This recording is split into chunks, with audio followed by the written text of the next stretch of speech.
Councilman Miller, Here. Mayor Shelton, Here. Vice Mayor Wheaton, Here. Councilman Walker, Here. all present. Thank you. At this time, I'd like to invite those that wish to do so to stand for the invocation given tonight by T.J. Overstreet, Executive Pastor of the River Church, followed by the Pledge of Allegiance to the United States flag. Pray with me, please. Dear Heavenly Father, we come before you and we just say thank you. Thank you for all the many blessings that you have poured out on us. Thank you for an area and a community that we live in that is just thriving, and we thank you for that. God, as we go about the business of the city tonight, Lord, I just pray that you will give wisdom and discernment to all those that are having conversations about the direction that you have for Cookeville, Tennessee. Lord, I just pray for this council as you'll just continue to pour favor on them and bless them as they serve us in a great and mighty way. We ask and pray all these things in your Son's name. Amen. Amen. Pledge allegiance to the flag of the United States of America and to the republic for which it stands, one nation, under God, indivisible, and liberty and justice for all.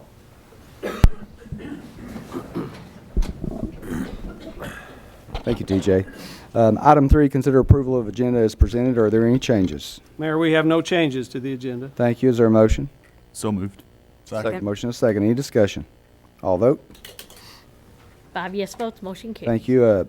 Under appointments, 4A, consider reappointment to the Historic Zoning Commission. Mr. Mills. Mayor and council members, the term of Chris Wakefield for service on the commission expires next month. Chris represents the Planning Commission on the commission. He's been contacted and agreed to continue to serve. Members of the Historic Zoning Commission serve 5-year terms, appointed by the mayor with confirmation by a majority vote of the council, and the planning department recommends for the reappointment of Mr. Wakefield. Thank you. I so move, Mr. Wakefield. Is there a second? Second. Motion is second. Any discussion? All vote. 5 yes votes, motion carries. Thank you. Thank you.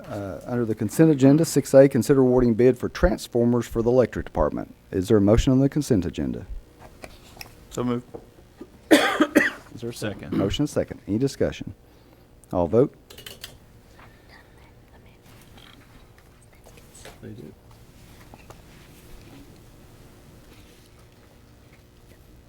Kathy, Yes. we voted. 5 yes votes, motion carries. Thank you. Sorry about that, Mayor. Mayor, if I could, city clerk is reminding me, I think, under old business, consider approval of minutes from the February 21st meeting. Oh, you want to do that? Yeah. I Okay. think so. Is there a motion on that?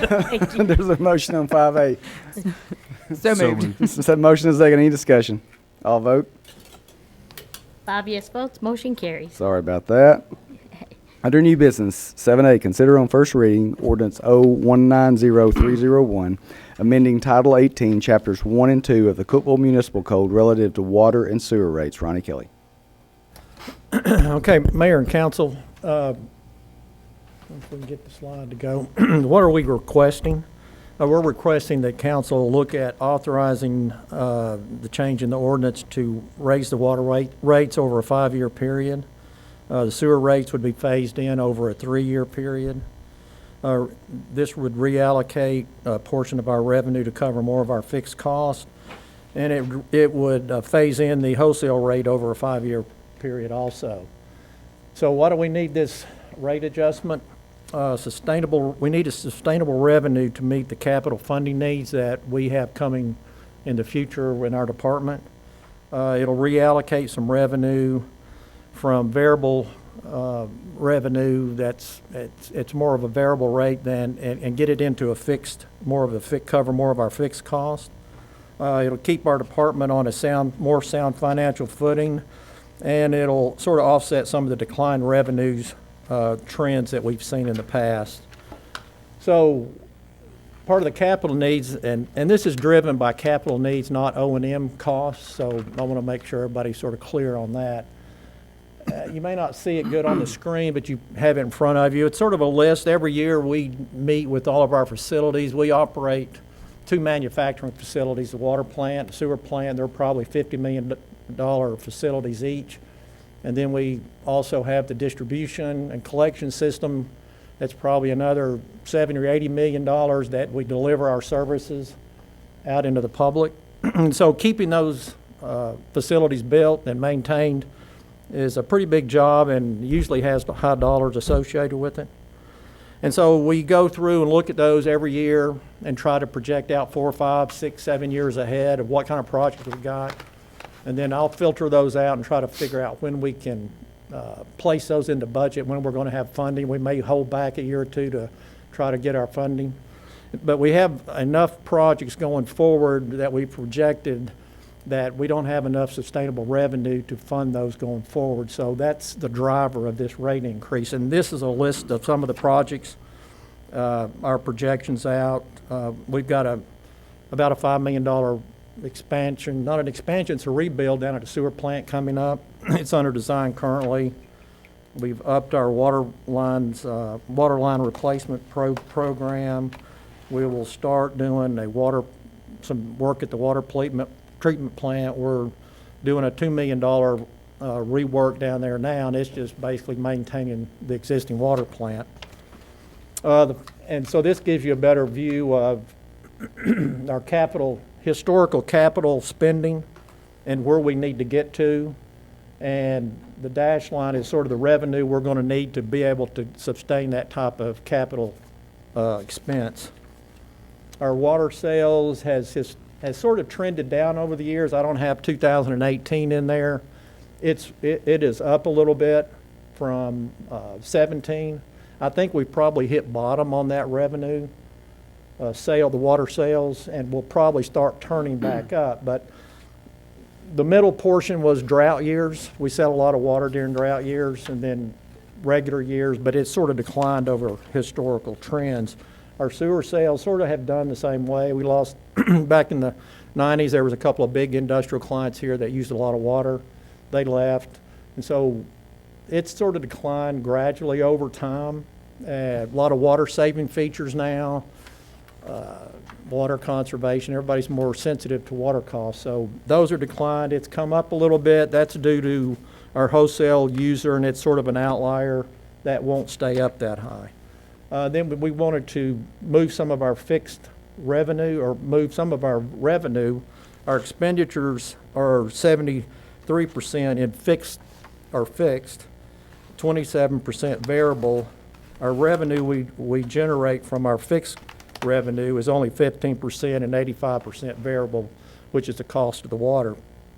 And we want to try to hit a target of 25% and 75% move to that. So that's another driver in this, in some of these rate increases. So what's the impact? The impact is to the rates. This chart sort of just gives you, the first line there is the commodity charge, the current, and then each year after that. Basically price per 1,000 gallons. And you'll see it goes from 307 to 330, 356, 365, 379, 382.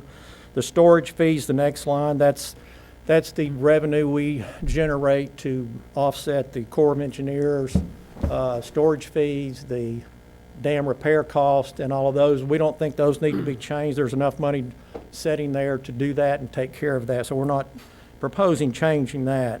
The fixed charge you see is going up about $1 a year. That's trying to hit that 25% fixed revenue target. Wholesale water is going up also, and we're wanting to phase it. It's by contract with our wholesale users, but we're also proposing to phase that in over a 5-year window. Sewer, same way. The commodity charge there is going up, but we're going to be able to generate enough revenue from that in 3 years, and then it will stabilize at that point and just go up for 3 years. And the fixed charge is trying to get that 25%. Wholesale sewer rate is our one wholesale sewer customer. That is a sufficient, we're charging enough on that we don't need to raise that rate. Okay, so some of the impacts to your bills. I think Eric or somebody asked me about percentages the other day, and this sort of gives you a percent. This base charge, since we're trying to get to that 25% target, the base charge is going up higher percentages. It's $1, but it's still a higher percentage. Your commodity charge there on your volume, it's 7.36, 7.95, 2.46. I went back and looked, so the last rate increase we had was 2013. This goes out to 2023, which is a 10-year window, and you look at the average cost increase over that 10-year window, it's 2.2%, 2.24% over that 10 years. So it's almost about it's about like the cost of living has or inflation rate. The storage fee staying the same, and then you can see the wholesale charge there. And then I've got it at the bottom, the revenue generated by each of those years, what's expected to generate the revenue. Sewer, same thing. The base charges, a little bit higher percentage since we're trying to hit that 25% target. Volume, commodity charge, got a little bit different, higher percent increases there. Went back and looked, that 10-year window, it works out to an annual increase of about 3.2% on a 10-year average, which is a little bit higher than inflation, but it's reasonable. Wholesale staying the same, and then it gives you the breakdown at the end. Impact to your monthly water bill. Here's a typical residential user. And so that shows you the first year, it's a $2.15 increase. On the right-hand column there gives you a typical bill going out through the projected increase, what the bills would be. Here's the sewer.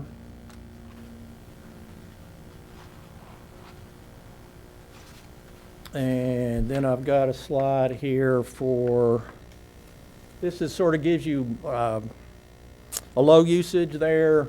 You may have an elderly person. We have some elderly, maybe one lady lives by herself. It may be 1,000 gallons. They may use 1,000 gallons, a little bit more. That gives, their bill to go up $1.23 a month the first year. And then I've got the 5,000 gallon user is a typical residential user, sort of on average in town. That gives you that breakdown. Then sort of went to a higher end user that may use 12,000, and that gives you a breakdown of what their bills would look like. It's also put on here like a small commercial, pulled up like a fast food restaurant, pulled up a McDonald's, and there are 80,000, somewhere in that ballpark, user a month, and it sort of gives you a feel for what their bills are going to go up. And then a large restaurant, or that's applicable to some other businesses around town that are in that same category. But the restaurants, some of the big restaurants on Interstate Drive use quite a bit of water, so you would see the impact to those. Sewer, same way, sort of same slide, just showing you the sewer increases and typical bills. Now, we always do a survey every year and present it during our budget session. So, the top line there is where we currently are. If this is passed and we implement the first year, this is where we would go to. So we're still on the top tier, low tier of cities in Tennessee. So we're not going to move much. And as we move every year, everybody else is also moving. They're going to be moving. Sewer, we just barely move on it the first year with the first increase. So we will stay up at the low end, I think, as we go forward. And I'm here to answer any of your questions and would seek your approval. Thank you. Is there a motion? So moved. Second. Motion is second. Discussion, questions from the council at all? I just know that I asked you at one point, what would happen if we didn't do this? And you showed me the list of projects that are coming up. And if we didn't do this, those aren't going to happen. And those aren't new projects. Those are rehab. That's just maintenance, things like that. So I think the fact that we're being proactive and planning ahead for what's going to be coming up and doing a steady increase, instead of throwing it all at one time, I think that's really smart, and I like what we're doing. Thank you. Anyone else? Any other comment? All vote. 5 yes votes, motion carries. Thank you. 7B, consider resolution R190304 relative to proposed bond issue by Highland Residential Service to finance the Walnut Village rehab project. Mr. Davidson. Mayor and council members, Highlands Residential Services is looking to rehab the Walnut Village properties that they own on Walnut Avenue. And Highlands Residential Services is looking to issue up to $7 million in bonds so they can rehab that facility. They're using tax credits, and within the Internal Revenue Code, because of that aspect of this bond issue, Highlands Residential Services needs authorization from the city of Cookeville to issue that debt. This debt does not in any way impact the city of Cookeville's debt.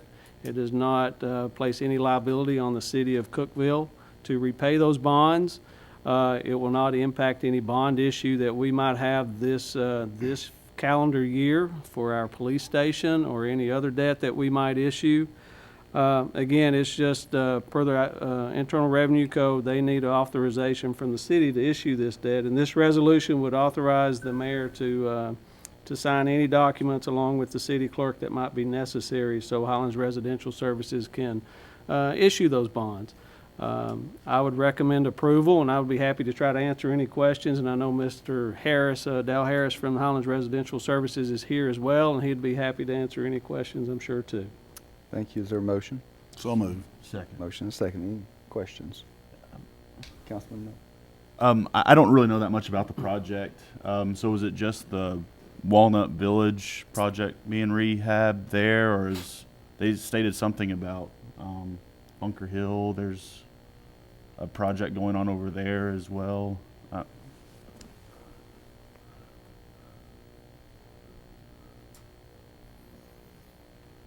Yes, sir. These revenue bonds will enable us to remodel, rehab Walnut Village, but it'll generate equity for us to rebuild the public housing, Hugh Hargis Homes, which will be known as Oak Tree Towers.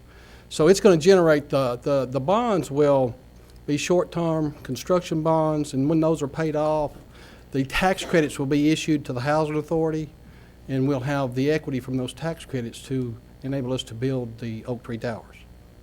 Will you get the revenue from the rehab project to be able to service your debt on? Yes. The project has to cash flow. The bonds will be paid off in 24 to 36 months. They can't be paid off before 24 months, and they can't be paid off after. They have to be paid off before 36 months. It's my understanding. It creates the limited partnership between us, First Tennessee Housing Trust is a division of the First Tennessee Bank. They're already in the deal to buy our tax credits at 95 cents on the dollar. So that's where the basis for the construction cost and the cost for the Oak Tree Towers creates a basis that enables us to get so much on that cost basis because of the that's what generates the tax credit equity. There'll be some in the neighborhood of $5 million of tax credit equity that we will get to finance the Oak Tree Towers project. Right. Thank you. Yes, sir. Thank you. Any more questions? Well, and just to go on record, so the Oak Tree Towers is the replacement for the public housing that was on Willow Avenue that has now been cleared off, and there will be 50 units, you said. That is correct, Mayor Shelton. Yes, we lost 51 units there. Okay. And we're going to be building back 50 of the 51 And when will units. that construction, do you think, start? We're hoping to be out for bid in May. We're on the Planning Commission's agenda, hopefully for April. Okay. And if we get through the Planning Commission, then we should be opening bids, we hope in July. Okay. And we could be breaking ground shortly thereafter. Very good. We're excited about it. Okay. Thank you. Any other comments or questions? I'll vote. 5 yes votes, motion Thank you. carries. 7C, consider resolution R190305 to acquire by donation, negotiation, or eminent domain certain land rights relating to TDOT multimodal sidewalk project, PIN 12202. Mike Davidson. Mayor and council members, seems like a long time ago, and it actually is. I think it's been 4 to 5 years now. We applied for a multimodal sidewalk grant through Tennessee Department of Transportation. We were awarded that grant to extend sidewalks along East Spring Street, as well as Carlin Drive and Avery Trace, around the middle school and out to Old Kentucky Road. And this resolution will authorize the city staff to acquire the property needed to construct those sidewalks, whether that's property in fee simple or any easements, whether those are permanent or construction easements. And it allows us to do that either by, as you mentioned in reading this item, either negotiation where we purchase those rights, or asking the property owner to donate it, or if in some cases we had to look at acquiring that through eminent domain. But it authorizes us to be able to acquire those, and I would recommend for approval. Thank you. Is there a motion? So moved. Motion and second. Any discussion? All vote. 5 yes votes, motion carries. Thank you. 7D, consider resolution R190306 to acquire by donation, negotiation, or eminent domain certain land rights relating to TDOT Surface Transportation Block Grant Project, PIN 125080. Mike Davidson. Mayor and Council, again, this is a similar resolution to the previous one we discussed. And again, this is another sidewalk grant project along Interstate Drive too. There's a lot of areas out through there, and we're going to fill in the blanks, so to speak, where we don't have sidewalks along Interstate Drive, as well as extend sidewalks down South Jefferson from Interstate Drive to Walnut Avenue. Again, it allows the city to acquire any of the property that might be needed, whether that's in fee simple or easements, permanent easements, whether those are temporary easements, to do that through donation, negotiation, or if we have to, through eminent domain. But again, we want to set everything up so that when we're ready to acquire right away for any of these projects, we can move forward with that, and this would authorize the city manager to work through that with the city staff, and I would recommend approval.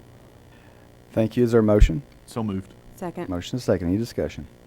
All vote. 5 yes votes, motion carries. Thank you. 7E, consider resolution R190307 to acquire by donation, negotiation, or eminent domain certain land rights relating to TDOT Multimodal Sidewalk Grant Project, PIN 128613. Mike Davidson. Mayor and Council, again, another sidewalk project. We're building a lot of sidewalks. Hopefully we'll get some of these done in the next couple of years. This again is a multimodal sidewalk project or grant through TDOT. The same process as the East Spring Street sidewalk. This particular project is along North 12th Street, on North Willow, north of 12th Street, but it will extend sidewalks along 12th from Willow to Dixie Avenue as well. Again, this will give authorizes the city manager to acquire the property, whether that's again in fee simple or permanent or temporary easements that are needed to get these sidewalks in.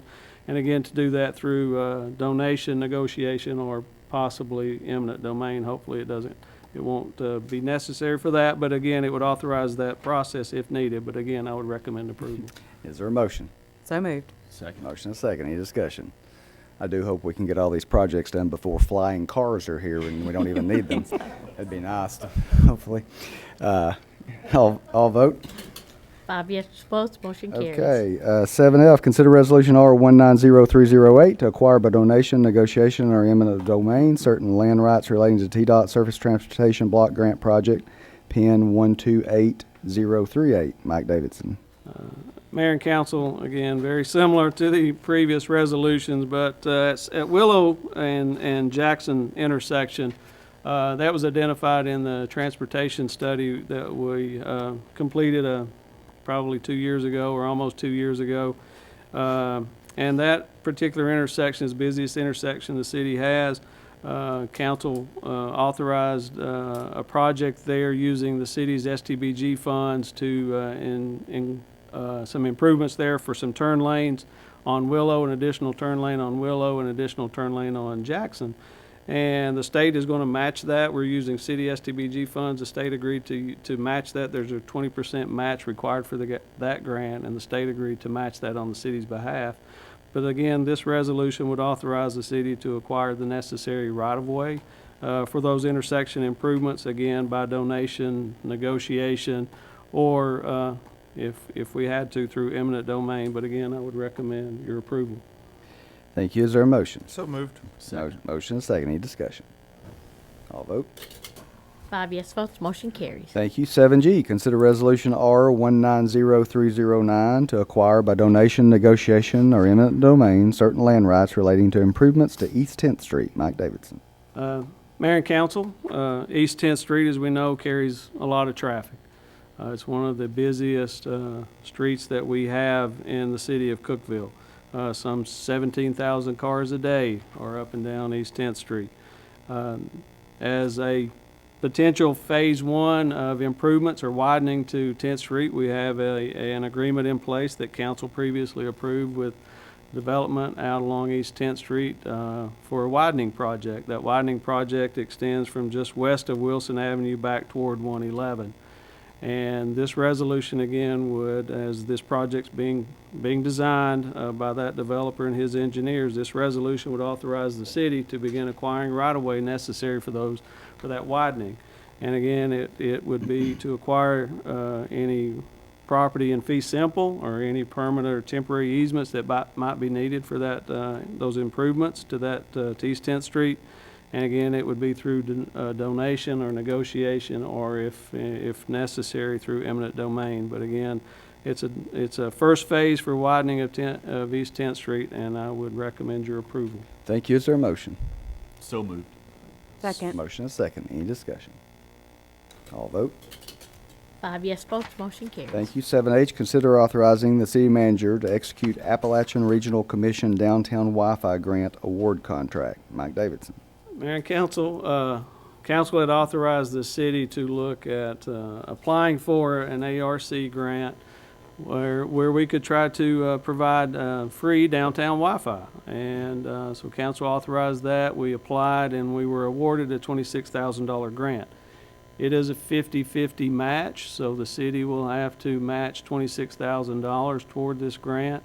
With that money, we would look at installing access points in the, starting out in the west side area and seeing how far east we can move on Broad Street. We already have free Wi-Fi in Dogwood Park, but we're going to concentrate this first phase of this on the west side district.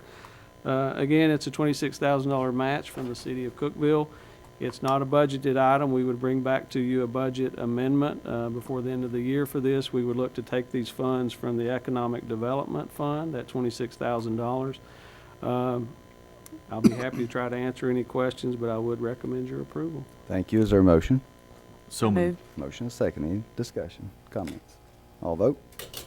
5 yes votes, motion carries. Thank you. 7I, consider authorizing the city manager to execute an engineering contract amendment 1 for the Capshaw Sewer Rehab Project. Ronnie Kelly. Mayor and council, I'm seeking council authorization tonight for the city manager to enter into engineering contract number 1 with Gresham Smith and Partners. This amendment will provide flow monitoring services in the upper reaches of the Capshaw sewer shed. You've probably seen all the pipes. We're doing the rehabbing that from Capshaw, below Capshaw Woods, the trunk line all the way up to about 6th Street. And 5 subbasins will be flow monitored to determine where excessive stormwater is entering into this sewer system. During that storm event we had at the end of February, we were experiencing flows up into that upper reaches of that section that were comparable to a 50-year storm event. Sewer systems are typically designed only to handle 2-year, 24-hour storm events. So we're getting a lot of water up there, and we need to figure out where it's coming from. The original contract was signed or approved by council on February 8, 2018, and this amendment would add $34,644 to that contract. The amended contract would then be $196,112 at a not-to-exceed amount, and I would recommend approval. Thank you. Is there a motion? So moved. Second. Motion and second. Any discussion? All vote. 5 yes votes, motion carries. Thank you. 7J, consider accepting resignation letter from City Manager Mike Davidson effective June 30, 2019, and appointing a City Manager designee. At this time, I would like to ask Mike if he would like to read his letter. Mayor, council. I respectfully request that you accept my resignation as city manager for the city of Cookeville effective June 30th, 2019. I didn't think this would be that hard. It's been my pleasure to have served in this role for the past 4 years. When I was appointed to this position, I was not sure what to expect, but I was fully committed to the work ahead. From day one, I enjoyed the full support of the council and the entire city staff, all departments, every city employee, and I could not have been more thankful and more blessed. I work with an exceptional group of men and women that truly care about this community. I am thankful for their support, but most of all, their friendship. I hope that my time with the city of Cookeville has not only as city manager, but as finance director has been a positive for the city, and that I have helped in some small way position Cookeville for the future. I am blessed to have been a part of the city of Cookeville for the past 22 years, and I will always cherish my time here. Mayor, if I could, I'm just very thankful. I've been humbled to serve in this role and sit in this chair, and I'm proud of the work that the men and women of the city of Cookeville that they do each and every day for this community. And it's tough for me to ask you this, but I am asking that you accept this resignation letter. When I sadly learned of Mike's decision to resign, began to consider the talent that we already have on staff, and promoting from within has historically served our city well. James Mills' name came to my attention, and in one-on-one conversations with James, it became apparent that he had an interest in filling the position. So I moved to accept Mr. Davidson's letter of resignation effective June 30, 2019, and to appoint James Mills as city manager designee, subject to the negotiation of an employment contract that I will help to facilitate, and then the council would eventually vote upon. And so that is a motion. Second. So moved. We got a motion and a second, and obviously time for the council to comment or questions. Who would like to? Well, Councilman I've known Mr. Davidson for many years when he was in finance and working here, and then when Mr. Shipley retired, we looked around for outside talent, and then we decided that he was the best fit. And then when we heard that Mr. Davidson was moving on to another position,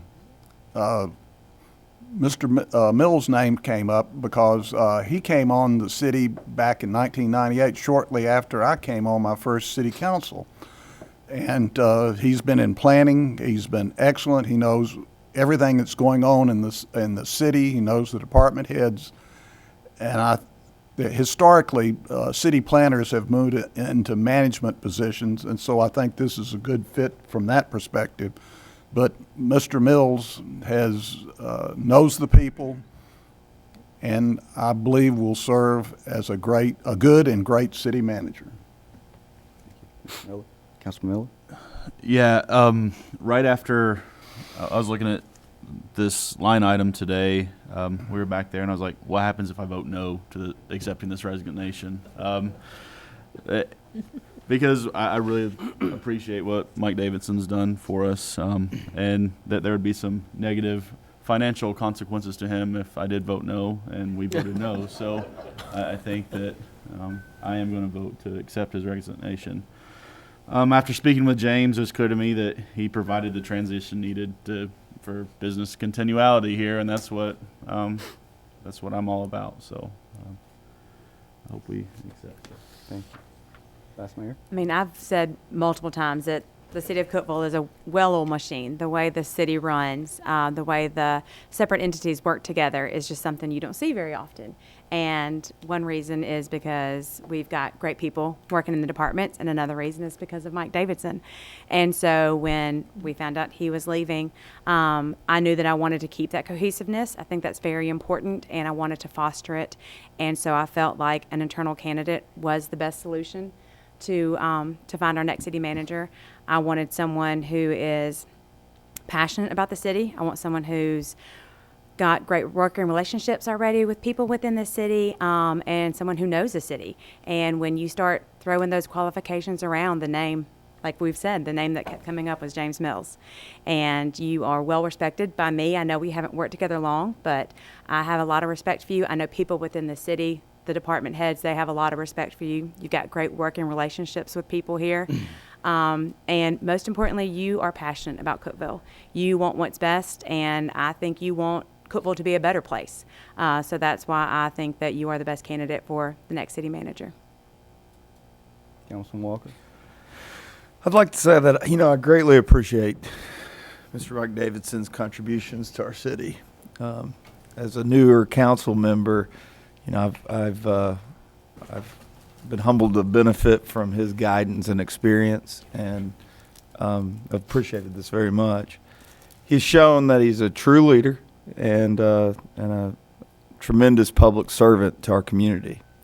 And I think the people of Cookeville have only benefited from Mr. Davidson's many years of service here. Much to the credit of Mr. Davidson and the great department heads and staff that we have here at the city. We've got first-rate managers and employees. Many of our department heads excel in their fields, and our community benefits greatly from this. I believe that tapping into that talent and tapping into our own organization and building up from what Cookeville has to offer, it's a big step in moving forward and not stepping back for Cookeville. I've had the opportunity to work with James Mills on the Planning Commission, as well as observing interactions with citizens and staff. And my conversations with James, it's been evident that he's the natural choice to bring to the post. I also believe that hiring within our organization, we continue that forward progress that Cookeville has been so fortunate to achieve as a community. I have full confidence in James, and that he understands the needs of our community, and that he'll work hard for us and for the city and continue us in the right direction. Thank you. As Councilman Miller said, I actually took it a step further. I talked to our city attorney at what would happen if we didn't accept Mike's in various scenarios. But I love Mike Davidson. He is an awesome man and human being, and he has served this city amazingly well. And I'll certainly miss him from that standpoint and from the really awesome leadership he provided, and in a very humble way. So certainly appreciate that. As we said, each council member's had the opportunity to meet with James on an individual basis, and certainly pleased to be able to offer up this appointment tonight. This will give James time to work with Mike in the remaining months that Mike will be here before he leaves, and help provide that continuity that we're all talking about. That we don't have anything necessarily that needs to be fixed. We wanted to make sure that we continued on in what we've had and what we can know that we can have in the future. And I believe James Mills will absolutely be able to continue the progress. Have 100% faith in that. And we desire for the city, and we'll provide a smooth transition for all the citizens, employees, the department heads. I know are supportive of that, and I know they are appreciative of the fact that we're able to promote from within and continue what we have here. We've got a great thing going in Cookeville, and we're blessed. We've been blessed with leadership, and I believe we'll be blessed with leadership with James as he continues that tradition, and all the citizens will benefit from that, and our city will as well. So, any other comments or questions? We've got a motion and a second on the floor to accept that, and then to appoint James as designee. So all vote. 5 yes votes, motion carries. Congratulations, Mr. Davidson. Congratulations, Mr. Mills.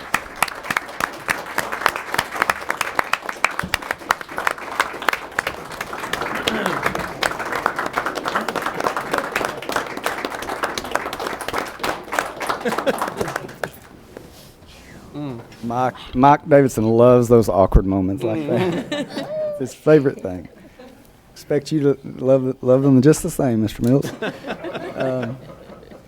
And that concludes our agenda portion of the meeting. We have time at the end for anyone that would like to speak to the council on non-agenda items. Do we have anyone? Yes, sir. Come right up to the podium and identify yourself, name and address, phone number. No, just go ahead. Serial number, Mr. Mayor, Council, I'm Bill Gibson. I'm the Director of Power of Putnam, which is the Anti-Drug Coalition for Putnam County, Tennessee. We've been around since 2003. I'd like to introduce Abigail Meadows, who is a youth leader, a veteran from our coalition, and a biology major at Tennessee Tech, working toward a medical profession, serving us here in Cookeville. Mr. Norris Skelly here is with me from our coalition as well. I just want to make you aware of some good news, something that's happening in the state legislature, and it has to do with returning the power to the local level to make decisions concerning smoking in our public parks, in our public areas and parks and other locations owned by the city of Cookeville. Several years ago, a law was passed at the state level preempting local governments from passing ordinances that regulate smoking on their own properties. And our youth group, under Abigail's leadership, some of you will remember, undertook a project, an advocacy project, to make the parks here smoke-free, and we ran into the preemption statute, and it turned into a 2 or 3 year project that has gotten actually a lot of acclaim on the state level, that a youth group could dig in and take on something like this. Mr. Rick Woods agreed, and the council agreed at the first level, that we would put up signage discouraging smoking. It wouldn't be a citable offense, it wouldn't violate the state statute, but we could try to encourage people not to smoke, particularly around the playground areas where the kids are rebreathing the smoke. Rick Wood said he didn't want any ugly signs in his parks, and so they had a contest among the group. They all designed signs and voted on the 2 best ones, and Rick Wood sent them back out to survey the parks to decide where all the signs should go and how many, and we got some Healthier Communities money and got those signs up. Those signs have actually, we've had a lot of requests from across the state to borrow our signs, to borrow the license to the signs these kids designed, and we've encouraged people to have their own contests and get their own youth involved and make their signs local. But long story short, it turned into the council actually approaching the state for a private act to exempt Dogwood Park. That was the 3rd property in Tennessee that had been exempted from this state statute. There's a swimming pool, I think, up in East Tennessee, the amphitheater in Nashville, Ascend, and then Dogwood Park in Cookeville, Tennessee was the 3rd. And I understand from the 48 other anti-drug coalitions that the momentum from that has encouraged other people to jump on board, that's led to this bill being introduced in the legislature. So I just want to share that news with you. Something that we did here has been a kind of a piece of a larger puzzle that is, to me, is a really good thing to return those kind of decisions to the people in the communities, that are affected by that. And that's really all I've got to say. If anybody has any questions, we've got copies of the bill if you'd like to have a copy of it. And we just hope that the people of Cookeville will get involved and support this. Thanks for your leadership on that. We Thank appreciate you. it. Thank you. Thank you for all you do. Thank you. Anyone else? Anybody from the council have anything? Yes, sir. I just Councilman want Miller. to reiterate that. Just keep on your hard work. Thanks for showing your leadership at your age. We need to make smoking a thing of the past. So thank you very much. Anybody else? All right. We are adjourned.